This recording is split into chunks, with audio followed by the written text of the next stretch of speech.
In this week's episode, could Gamecube be heading to the Nintendo Switch?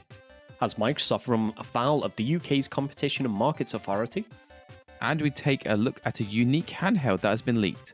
My name is Anthony. And I'm Barry, and this is episode 65 of the Retro Gaming Dads podcast, the podcast for everything retro and retro-inspired.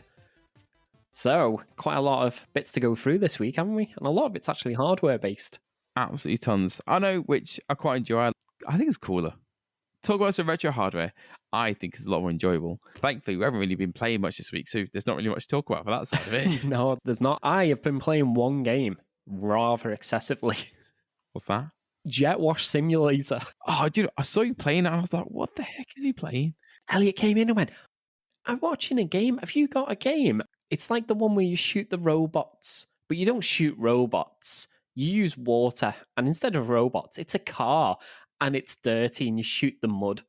I was like, what? I looked at Game Pass, Jet Wash Simulator. I was like, oh, yeah, I've got this. So he's there playing 2-player, and he's just like spraying the sky with water and that, because he can't use 2 analog sticks. Yeah.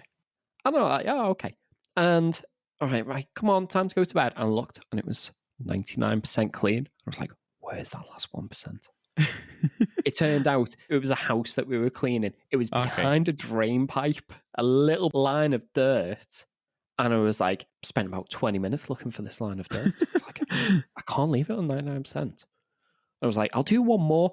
Next thing I know, it's 5 o'clock in the morning. I was like, I best get off this game. You're joking. I've played this game excessively. Because I saw you playing it last night and I was like, why is he playing this game? Because I'm sure Phil was playing it as well before. I'm sure Phil mentioned it. Oh, was he? Yes, I don't know if Phil's I'm sure played he it. has. I haven't ever heard of it until Elliot came in and was telling me about it, and it was on Game Pass. Now I'm intrigued. I'm going to have to try it. Yeah, well, I haven't even installed it. I've just been playing it cloud streaming.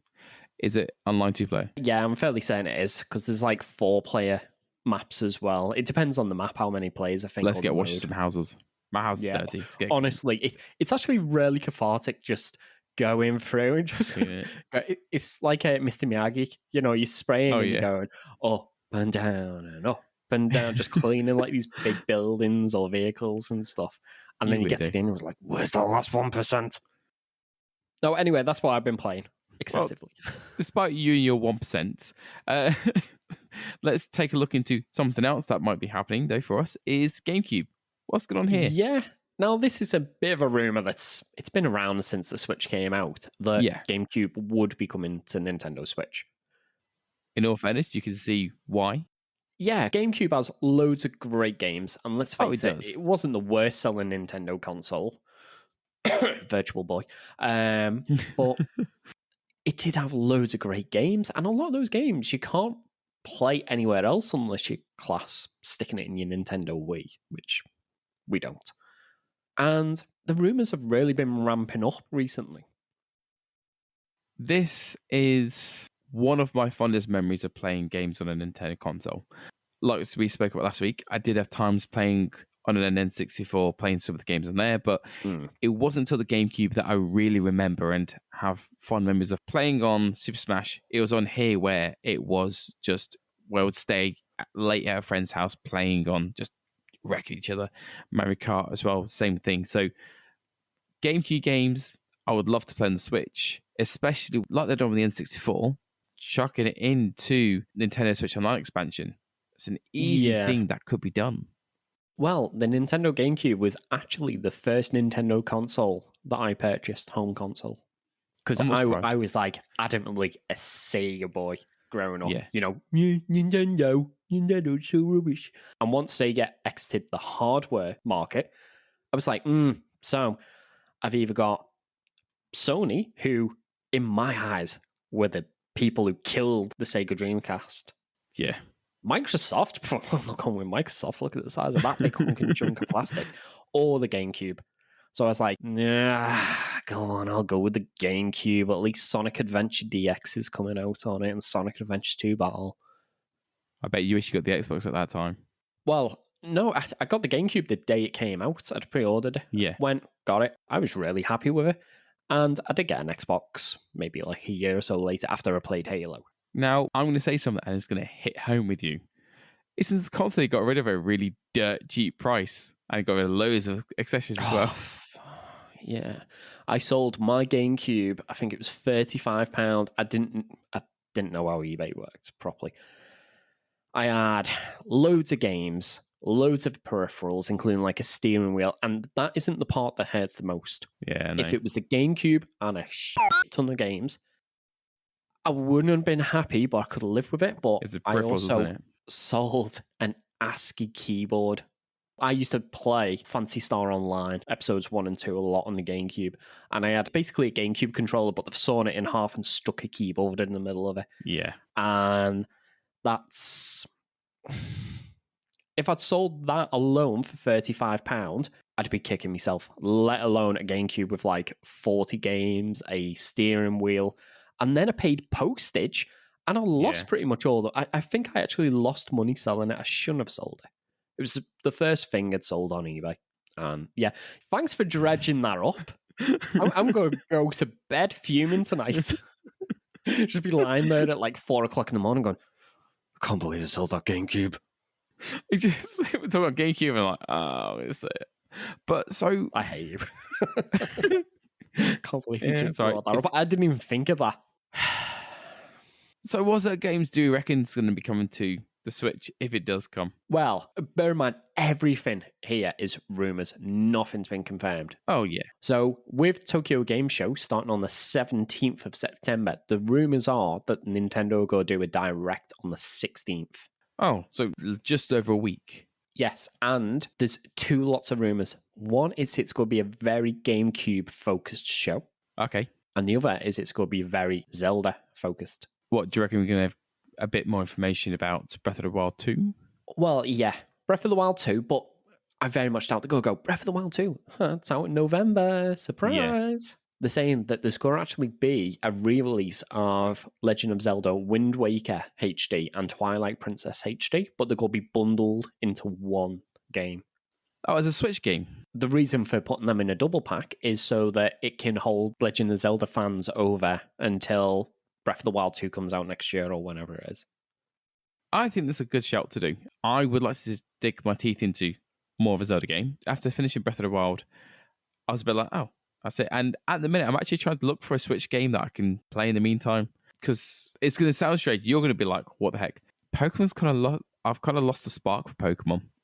Yeah, that happened to me around about 21 years ago. I have this fondness for it, but it's changed so much since when I played it with Red, Yellow, and Silver.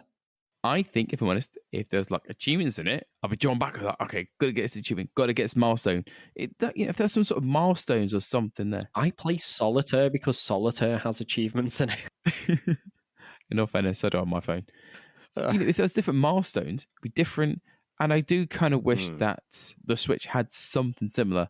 You know how like PlayStation's got trophies, Xbox got achievements. It does kind of take it out of it. I know it's sad, but it kind of takes out of it thinking, I play this game, but where's my accomplishments I can kind of see and show for myself? I'm looking for another game to play. And so this might be it. If it is a very Zelda-focused show, maybe they will show this off. Yes. However, if it's a GameCube-focused show, perhaps these might be coming to the Nintendo Switch Online expansion pass. Yeah. And if that's the case, people are also talking about maybe Metroid Prime. So the first-person Metroid game. Yes. Might be also coming to the system. I remember playing Metroid Prime on the DS. That's the one that you actually got free with the DS when you purchased it, I think. Yes. Or at least the demo of it. It was a demo. That is a demo that I remember playing. I do remember that. The little plastic thing on your thumb that you'd use on the touchscreen as an analog stick. Yes. Anyway, sorry to distract. Go on, keep going. And there's been rumours for a couple of months about Nintendo actually doing something with F-Zero. And this isn't the first time someone's brought up about F-Zero making a comeback. Bear in mind, we haven't had one of these games since the GameCube. At a recent investment call, I think it was, a Nintendo fan paid $40,000 so that he could be part of this call, so that when they asked if anyone's got any questions, he could pipe up and go, yes, when are we getting another F-Zero game? $40,000. What the heck is this person doing? $40,000. He must really love F-Zero. Who did he pay? What the heck? No, he bought $40,000 worth of stock. So that got you. So he could. He didn't pay someone $40,000 just to be. Oh, I thought it meant. But even then, $40,000 of stock. Flipping out. Mental. Okay, well, I think all F-Zero and Metroid Prime, I think, would be really welcome games to come onto the Switch. Yeah, F-Zero is a fantastic game. And the remakes of Zelda as well. Yeah, and F-Zero GX, which oddly enough was made by Sega. Honestly, you'll look at it and you think, how is the GameCube doing a game like this? It looks amazing and runs like stupidly fast. I would like to play some more of these games. So, again, next time we have a games night, we need to get some more of the retro console out and get playing. Definitely.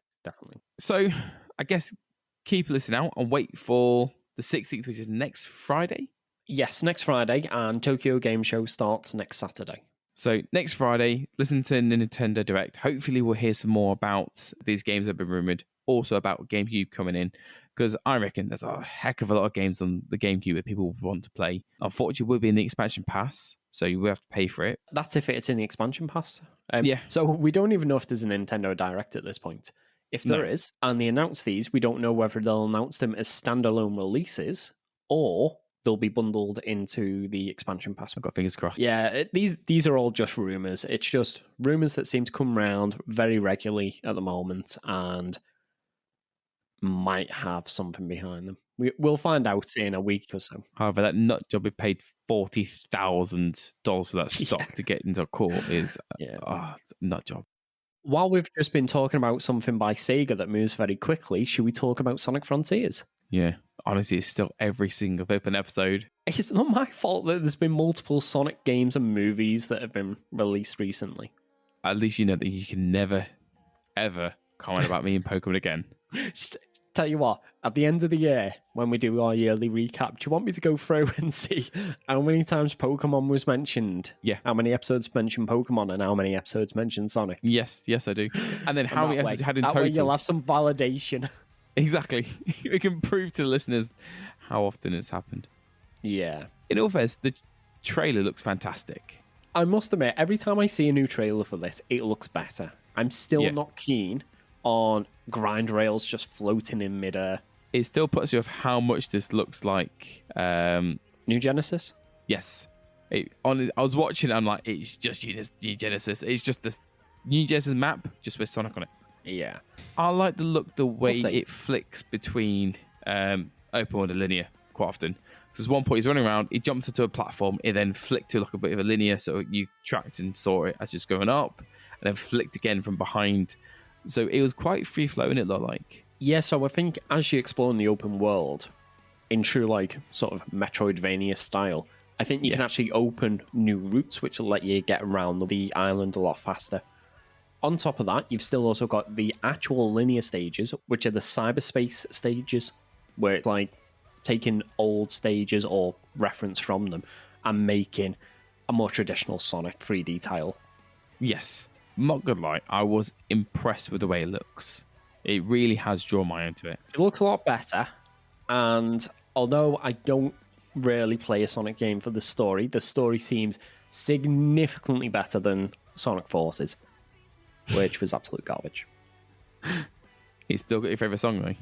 Oh, yeah, I still love Fist Pump. Actually, saying that, they've released the teaser for the music for this one, and it sounds all right, actually. It's a different style. It's not quite as rocky as it normally is. A bit more of like an alternative music. I was a bit worried about the combat at first. I'm kind of grown into it a bit, but I'm interested to see how the sort of, I feel like the RPG style elements they've added into it work. Yeah, they had similar things like that in Sonic Unleashed, where you could upgrade your speed and your strength. I would imagine it's going to be very similar to this. I'm definitely starting to feel a bit more excited about it. Yeah. Not only that, though, I haven't pre-orders now come on. Oh, yeah, pre-orders available. I've actually pre-ordered it twice. Twice? Yeah, so I've pre-ordered the version for the Switch, so that Elliot can give me it for Christmas. Okay. And I've already pre-ordered it on Xbox so that I can get achievements. Not surprised. I would imagine it's going to look significantly better on the Xbox as well, so that would probably be my preferred way to play it, but if it's on a Switch cartridge, at least I've got that for like, if I want to play it in 20 years' time. Yeah, when you completed all the rest of the Switch games you've got lined up? Yeah, when I finally get around to it. Yeah, you add more and more, but then don't complete the rest of them. So when you get there, I don't know. So since you pre-ordered it, you get quite a few different bonuses with it as well, don't you? Yeah, I think you just get Seed of Power and Seed of Defense and a skill point. So it's nothing major. At least it's a lot easier to understand than the Sonic Origins pre-order bonuses. The fact they have to create a chart for it Yeah. just spoke for itself. Now, that's actually available on quite a lot of consoles. So it's available obviously on the Switch, the Series S and X, and the PlayStation 5. But it's also for the Xbox One and the PS4. Yep, and Steam. Oh, yeah, sorry, and Steam. I forgot that as well. So when I finally get my Steam Deck, I should be able to get it on that. Oh, speaking of which, apparently, I don't know how true it is, I should get an invite either this Friday or next Friday according to the calculator. What, the calculator said until now near time? Yeah, it's starting to narrow it down a bit now. Okay, I'll believe that when I see it. So with the trailer for Sonic Frontiers, we will be putting it onto the show notes. So give it a watch, and it does look good.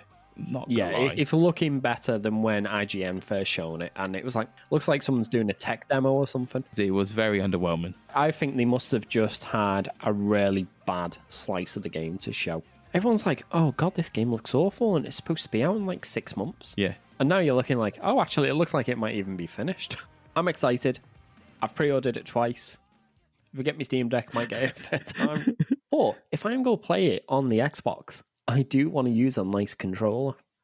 Oh, do you really? Now, what nice controller could you be talking about here? Well, I might be talking about the new Xbox Elite Wireless Controller Series 2 Core Edition.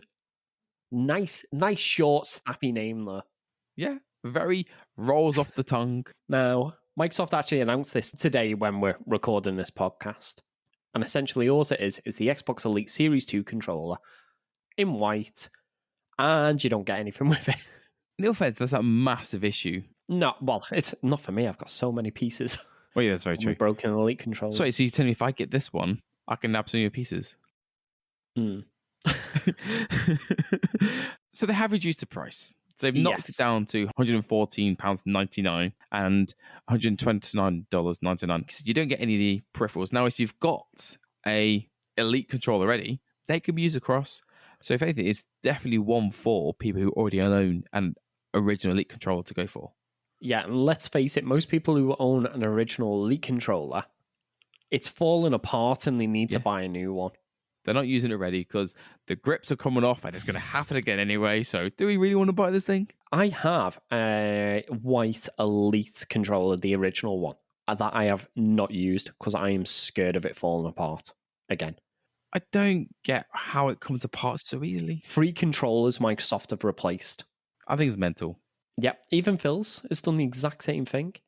You pay that much money for this, and then just while you're holding it in, I'm guessing it must just do from when you're holding it, you kind of, it's getting hot and it's just it's getting hot and the glue just falls apart and it bubbles, it becomes uncomfortable, and eventually the grips just start coming off.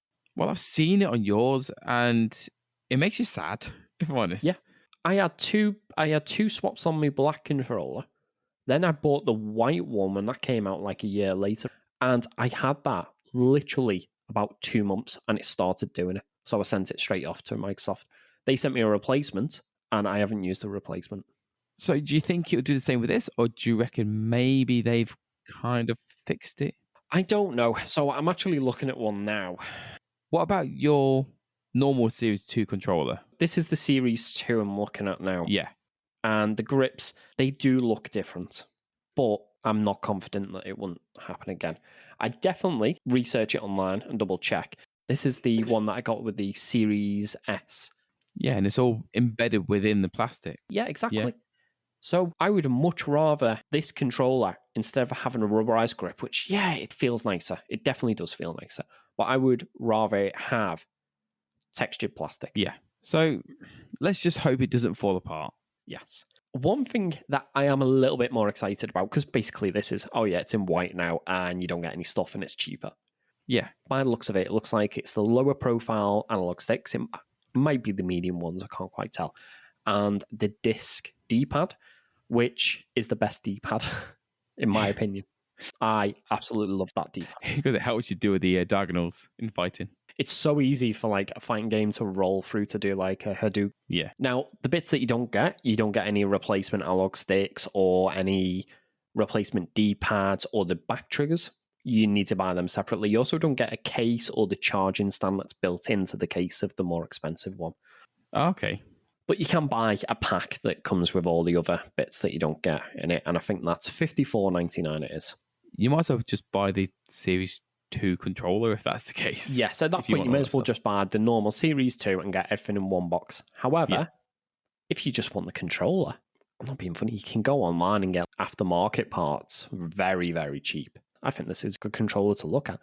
However, as I was alluding to before, I'm actually quite excited that for the first time, this is coming to the Xbox Design Labs. Yeah, I would actually really like a personalized controller. I do go on the Design Labs every so often and make various different designs. I've never been on there. I think I'm going to have to jump on and design one just to try and make one. Yeah, go on. It's just fun to look at it and go, oh, not got any money though. My birthday's coming up and she's like, what do you want? I'm like, I don't know. Well, maybe a personalized controller. Yeah. Can't really. See, on the Design Labs with the normal controllers, you can actually pick to have the rubberized grips or just the standard grips. And okay. There is quite a bit of customizability in them. Mm. So hopefully there will be with this. From the video, it does look like it's just maybe the faceplate that changes color though. Yeah. It's a nice controller while it lasts. That's my opinion. Maybe the Series 2 is better. Can you imagine spending all that money and like you did for yours, the grips fall apart? So YouTube it, search it, have a quick look to see if it's done the same at all. You never know, like I said, they could have revised it. It might not have the same issue, but I know a lot of people had the issue with the original Elite controller. Every single person I know who had an Elite controller had the same issue at some point, to varying degrees. Yes. As always, if you'd like to support the podcast, you could do so for free by leaving a review on your favourite podcasting app. This helps us reach more listeners and to improve future episodes. Alternatively, if you're able, you can visit our Patreon and become a member for as little as £1 per month, where you'll receive the occasional early but always ad-free version of the podcast. We'll even give you a shout out in the next episode. So while we're talking Microsoft, we may as well stick with them, and they're getting a bit of unwanted attention over here in the UK. I think this is a bit of a daft piece, if I'm honest. I think this is getting pulled from, I don't know, someone having a whinge, and they've gone, what do you think is unfair? Sony. I think what they do is unfair. So, in case anyone's been living under a rock, Microsoft is purchasing Activision Blizzard. And over here in the UK, the Competition Markets Authority has, should we say, some concerns about Microsoft owning outright Activision and what this could mean for competitors such as Sony and Nintendo. I can give you my honest view. I think this is absolute stupid rubbish from Sony because they're just whinging because they just don't want to lose. Well, this isn't Sony saying this. Well, yeah, but Sony themselves did turn around and express concerns that they would potentially lose Call of Duty, which is, kind of one of the defining games, they say. I don't see how it would harm rivals to the point that they think it will, because Microsoft isn't going to claim exclusivity for everything. Microsoft want you to buy their games and buy their DLC and pay for the expansion passes. And ultimately, I don't think they care where you pay for it. Oh, no. Well, Phil Spencer, he's all about creating united gaming community. He's all about sharing gaming. He's all about pushing it forwards. I really don't see Phil turning and going, I'm going to take everything off and just move just to the Xbox. It would, if anything, damage Microsoft. So Activision were already in agreement that the next couple of Call of Duty games would be coming to the PlayStation, which Microsoft said, we're going to honour that agreement. Nothing's changing there. Sony were saying, we can't lose Call of Duty because it's a genre up on itself. I think that's talking a bit too highly about Call of Duty, to be honest. Yeah, I think so too. I think they're relying too heavily on one game. Yeah, I'm sure Microsoft will want to continue selling Call of Duty to PlayStation owners. Could you imagine that if Sony go up to Microsoft and go, "Yeah, we'll pay you so much millions of dollars if we can get DLC a week early or something"? I'm sure Microsoft will go, "Yeah, go on then." Yeah, sure. No skin of our nose. We want to put it to Game Pass. That help fund it easily. Exactly. Now, Microsoft have come out and said that their intention isn't to reduce the number of players that can play these titles. It's to actually expand them. Yeah. So potentially Call of Duty might come to Xbox Game Cloud. So now, instead of playing Call of Duty Mobile, you can actually play the full fat version of Call of Duty whatever it is, on your mobile phone. A kid whose parents have purchased them a Chromebook or something and wants to play Call of Duty, well, now they can through Xbox game streaming. Yeah. I just find the timing of this being brought up not long after Sony bringing up that they didn't think that it should go through because of Call of Duty specifically. I just think the timing seems a bit suspect. Oh, definitely. I feel like Sony's had a hand in this. It makes me sad. I've seen people saying, what happens if you're a World of Warcraft player, but now that gets rolled into Xbox Game Pass? So if you want to play World of Warcraft, you need a subscription to Game Pass instead of a standard World of Warcraft subscription. I don't think Microsoft will do that. No, I don't either. However, I do feel like maybe if you've got a Game Pass subscription, you might be able to get a cheaper rate or might be free. Yeah, I reckon maybe they might say, oh, Game Pass subscribers now get whatever the paid for tier of World of Warcraft is. But I don't think they'll remove the other one. No, but I think they will definitely attract more people across. Then again, what's the price difference? I've got a feeling there'll probably only be like £1 or £2 price difference. Yeah, it's basically the same. I'm pretty certain it is. Yeah. In all fairness, I don't see why it would be an issue. You say if it's the same price, just transfer it across. Neither do I, but is that because we are Xbox gamers rather than PlayStation gamers? If Sony were buying Activision, would we be on the other side of the fence going, oh no, I shouldn't be allowed to go through this? I'm not fussed about Call of Duty, so yeah. No, well, not just Call of Duty though, is it? I know, there is a lot of games in there. I guess maybe yes, but depending on what we get, in all fairness, why didn't Sony go buy them? Why didn't Sony go buy them? Do you know what I mean? If it's going to be this issue. I don't think they have $68.7 billion just in a stack on a table where they're like, oh, what can we use this money for? What, like Microsoft, they're like, I've got this money, what should I do with it? Hang on, I'm going to buy Activision. Yeah. I've just found $68.7 billion down the back of the couch. Should we just get something? Yeah. Sega. Yeah, just buy Sega. This is where my worst nightmare comes true. And Sony buy a Sega. I don't see that happening, to be honest. I'll buy Sega. I've got like £16.50 in the bank. Yeah, round about that. Yeah. Now, talking about Sega, we've finally got some release dates. Yes. So we knew that the Sega Mega Drive Mini was coming to Europe. Yep. Obviously, Japan had it already. Yeah, Japan had it. We'd seen the Genesis Mini 2. And now we have seen that the Sega Mega Drive Mini 2 will be coming on the 27th of October. And it's annoying me a lot. Why? Well, can you see the picture of it in front of you? Oh, yeah, of course I can. Can you see the power button on the left, the red one? Yes. The little switch?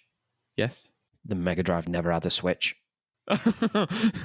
It was a push button, so it should look like the reset button. Now, this is annoying me a lot because I feel like they've put so much care into this console and they've gone and fucked up the power button. So the Japanese version of it does have a switch. Okay. However, the Genesis 2 and the Mega Drive 2 released in Europe had just a normal switch that when you press it, it just stayed down. You press it again, it pops back up. It wasn't a left and right switch. And I didn't notice that the Genesis had this switch at first because a lot of the pictures, the controller is obscuring the power button. Oh, okay, so you can't quite see it. It's not a deal breaker. I've pre-ordered it, which was painful, which I'll go into in a minute. Okay. But it feels like they've put so much effort and care into this. All the boxes are unique. They're all matching the relative regions. And then went, Barry, screw you. Why couldn't they have just got this one power button right? Because it's you. They want to annoy you. I don't know. Because you would look at it. We'll be playing on it, and you'll be looking at it going, no. Literally, as soon as I saw it, I went, oh, it's the Mega Drive. What have they done? It was the first thing I saw. As soon as I saw that power switch, I was like, no, that's not right. It only comes with one control pad. Oh, yeah, that was the other thing that annoyed me. Although I did check, the other versions only come with one controller as well. Oh, okay. And if it's like the Mega Drive Mini, the original one, you can use quite a lot of USB controllers. It's not like the Super Nintendo Mini where it's that weird controller connection that the Wii used to have on the bottom of the controller. Oh, yes. Because I actually, when I've previously had Super Nintendo Mini, I used to use one of the Wii Pro controllers as a second controller because I used to put on some N64 games. So it's not the end of the world, although I have noticed Amazon don't have second controller available for pre-order, so I don't know how much the go will be. It'll come soon. But at least this time it is the 6-button controller. Did we know the price for this UK? Yeah, right. So that was the painful part. So to give you an idea, I was looking at pre-ordering and purchasing one from Amazon Japan, which I'll probably have to pay some import duty or something, but would have cost me about £68. Nice and cheap. So I thought it's going to be about 70, 80 quid then when it comes to Europe. North America, I had to look. You can't actually purchase one from North America unless you live in the US. So even though it's called the North American version, as far as I'm aware, even if you're in Canada, you can't purchase this. Oh, really? Apparently. I can't check. And this is £86. I was like, oh, that's a bit more expensive, but it's still the £70, £80 I was expecting. Yeah, I had to look, £105 it is. That's ridiculous. Why have they done that? I don't know. They've gone, you want it, and you're going to have to pay for it. In all fairness, yeah, because I wanted a Mega Drive Mini, and they're currently going for about £250 on Amazon at the moment. What the heck? Now, originally, I think they did launch for about 80 quid. Yeah, so you ain't getting one of them, so you thought, I'm not missing up this opportunity. Now, in all fairness, this one's probably going to be maybe a little bit more powerful, but I would imagine if this one gets hacked, which, let's face it, it's not if, it's when. Yeah. It's going to have a lot more storage on it because this one also holds Mega CD games as well, which instead of being like 4 megabytes, were, well, potentially up to 600 megabytes. So 27th of October, you pre-ordered yours, so, just over a month and a half. Yeah. And you know what's after the 27th of October? My birthday. Yeah. I'm surprised you can bring it up this time, actually. Oh, goodness. Just leave it a little bit. I was looking, okay, it's my birthday after that. I'm excited. I like the look of the games that's on there. There's a few that I'm sad we're not getting, like Popful Mail and the Luna games, but if I can hack it and chuck it on, I'll be very happy. No. Not if. When you hack it. Yes, okay, when. So moving on to another piece of hardware coming out soon, one which, again, we've covered, is the Evercade EXP. It's been announced that this console now, which we knew came with the IRM cartridge that had a load of games on it, is actually going to have 18 Capcom games built into the system as well. Which I don't see why not. Comes with a few games in it, and obviously still has the cartridge slot as well. It still does look like a pretty nice console. I still don't get the point of the name of it, EXP. I still think, though, that this looks very plain, generic, very bland. If it didn't have the Evercade branding on it, I could easily look at this and go, oh, it's just some cheap Android £30 console you get from AliExpress or something. Is the Evercade that popular to create all these different consoles and that? Well, they're quite popular because they're bringing out retro consoles. So they've done the Evercade Versus, which was the home console, and the original Evercade, which was another handheld. Yeah. Their big selling point is all of their games, well, up until now, came on physical cartridges. There was no downloading of additional data to them. So you got the game on the cartridge, and that's how it would stay, like it used to be in the good old days. Yeah, you just insert a cartridge and play straight off that. Exactly. So you can come back to this game, you can whack the cartridge in 40, 50 years' time, and it's still, as long as the hardware works, still play. However, now there seems to be a collection of Capcom games that, unless you still have this handheld, you won't be able to play, unless it's coming out on a cartridge. Maybe. Yeah. I'm sure they'll release a collection of cartridges at some point. If they got it as is on the console. Every cartridge is a collection of games. Do you reckon they might push it out to existing ones, or is it just going to be with only No, I just think it'll ones? be for the Evercade EXP. No, that's what I mean, sorry. The existing EXP consoles. No, sorry, this hasn't been released yet. We spoke about this ages ago. It hasn't been released yet. Yeah, we talked about it a while ago, but also last year we talked about Evercade Versus, which was the home console as well. That is out. Yeah. So I don't think it'll be pushed out onto that. It is specifically for the new handheld. So this comes with 18 games built into it, as well as a cartridge, and also with a Capcom collection manual as well. I think it's actually a nice little collection to get. However, some of the games I've never even heard of. I mean, Street Fighter 2, yes. Mega Man, yes. Breath of Fire. There's a few that have, but 1942, 1943, 1994 with the Loop Master. What? They're iconic games. Don't diss them. You'll have a lot of angry people. They're top-down shooters. Okay. So 3 games that sound like they might be related but aren't. Bionic Commando, Captain Commando, and Commando. They're not really. You also got Final Fight, Forgotten Worlds, Ghouls and Ghosts, Legendary Wings, Mercs, Street Fighter 2 Hyper Fighting, Strider, Vulgus, which is the only game on this list I'm not aware of.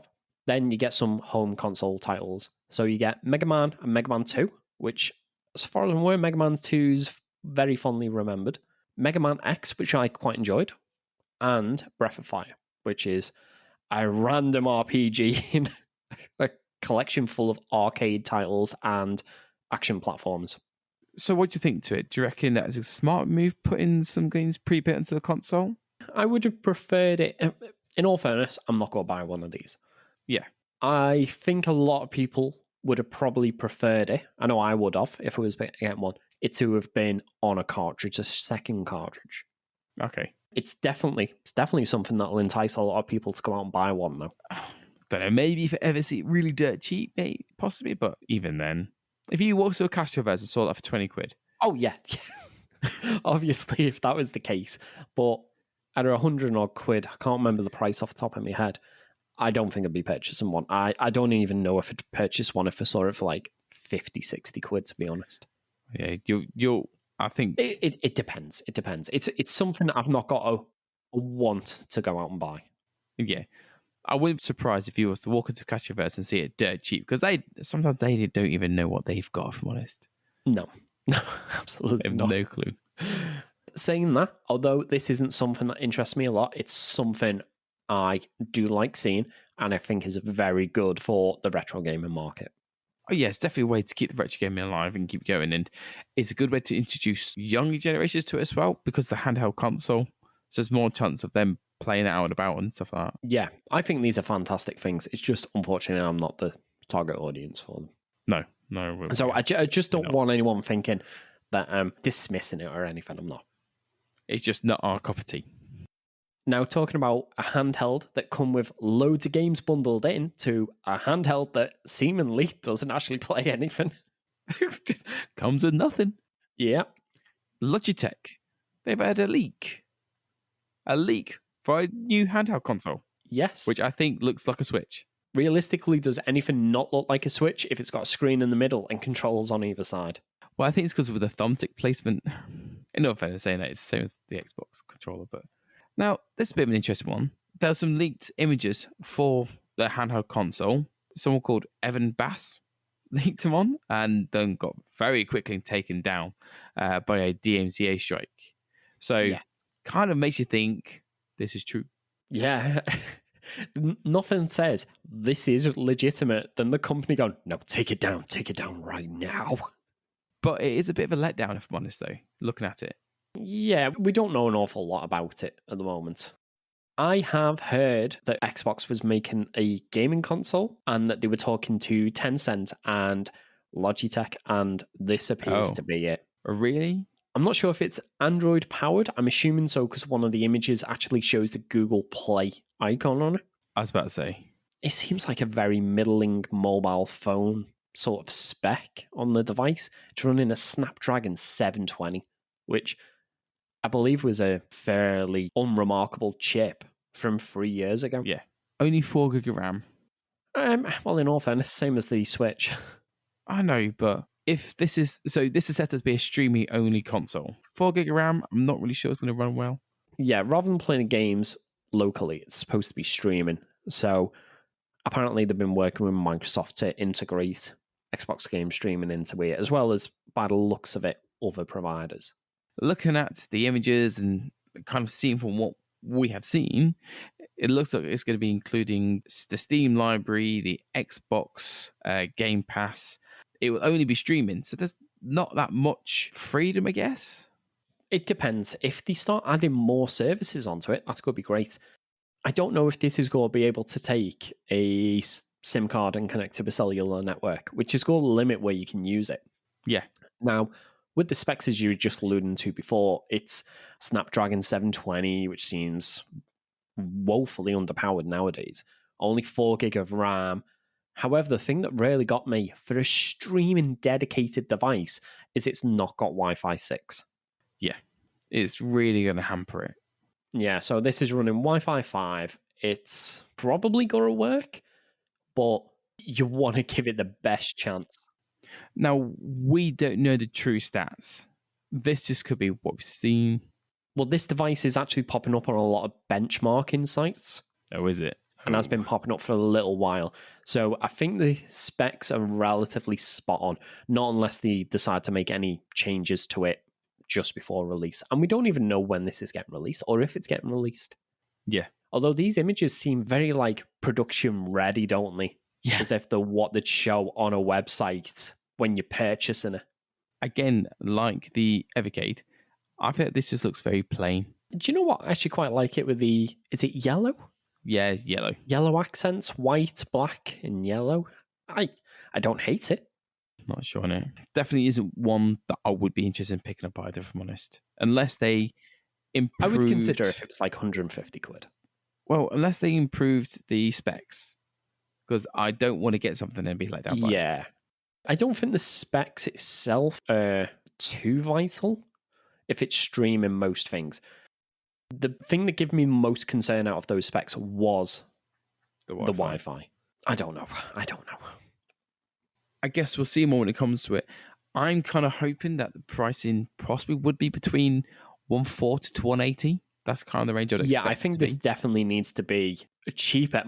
Actually, to be honest, 150 would probably be my ceiling. This definitely needs to come in cheaper than a Switch Lite. Yes, definitely. Because why would you pick this over a Switch Lite? Something that you need Wi-Fi for, can only play what's available to stream. Yeah. Well, in all fairness, Nintendo Switch can only play whatever games are available on the Switch. But I can play the Switch on a plane where I've got no Wi-Fi or... Yeah, because obviously you've got the cartridges and everything else. Exactly. Saying that though, looking at the second picture, you can see the top of it. It's got some sort of slot on it. Is that an SD card slot or maybe that is a SIM card slot? Yeah, I couldn't make out what that is. Yeah, so there's obviously something there in that top left-hand corner if you're looking at it from the back. I suppose it could be an SD card slot, maybe. It looks like an SD card slot more than... Well, it could easily be a SIM card slot. We don't know because it's just a flap. There's a possibility for it to have cellular. What would it be pointing for an SD card slot if it's going to be streaming only? Well, I would imagine if it's got access to the Play Store and it's got specs, let's say, then maybe you would be able to download games straight onto it. So I don't know, perhaps you could play. Yeah. I was going to say Genshin Impact, but as far as I'm aware, you still can't use a controller with that on Android. Pokemon Unite would be one you could play. Pokemon Unite. I've been playing that a lot very lately with my brother. I did see you on it the other day on the Switch. Yeah, I've been enjoying it again. It's a good game. I think this would need to be a low-cost device. Yeah, budget device. But with a nearly 7-inch 1080p screen, I don't think this is going to be cheap. I wouldn't be surprised if this went for about $250, which at that point... Get an Xbox. Well, yeah, you could get an Xbox Series S for less. Yeah.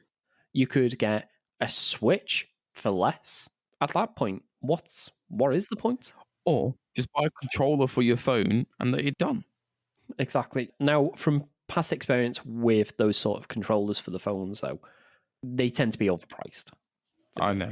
But even then, you can pick one up for cheap price now because people realize that they're overpriced, sell them on, they go for a lot cheaper.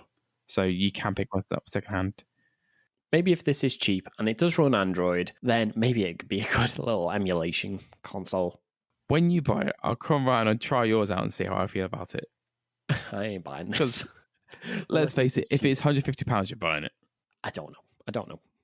In all fairness, though, hopefully I'll have my Steam Deck, but I would imagine from the looks of this is significantly smaller than the Steam Deck. Yes.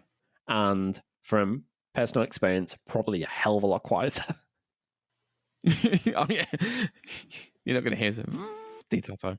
You want to think about selecting a game? Okay, just give me a second to turn this fan all the way up. You're like, I've not even picked a game yet. But again, we'll make sure the images are in the show notes. So if you have a look through, have a little gander. Please yes, unless we get a DMCA takedown notice for having the images. Maybe we'll link it to somewhere else that you can find the images, actually. Yeah, just rather than be on the safe side. I think that's all we've got for this week, isn't it? And we have had a smattering of software, but it's been quite a hardware-focused week, hasn't it? Yeah, I think it's been a while since we've had such a hardware-focused week. So it's been a bit of a nice change. Well, with that, we've been in Retro Gaming Dads, and we'll see you next time.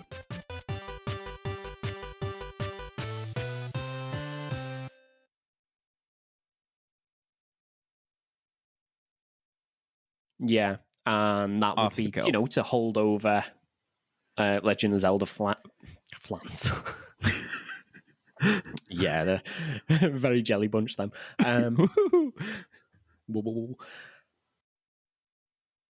Yes, it looks like they're going to be integrating. Yeah.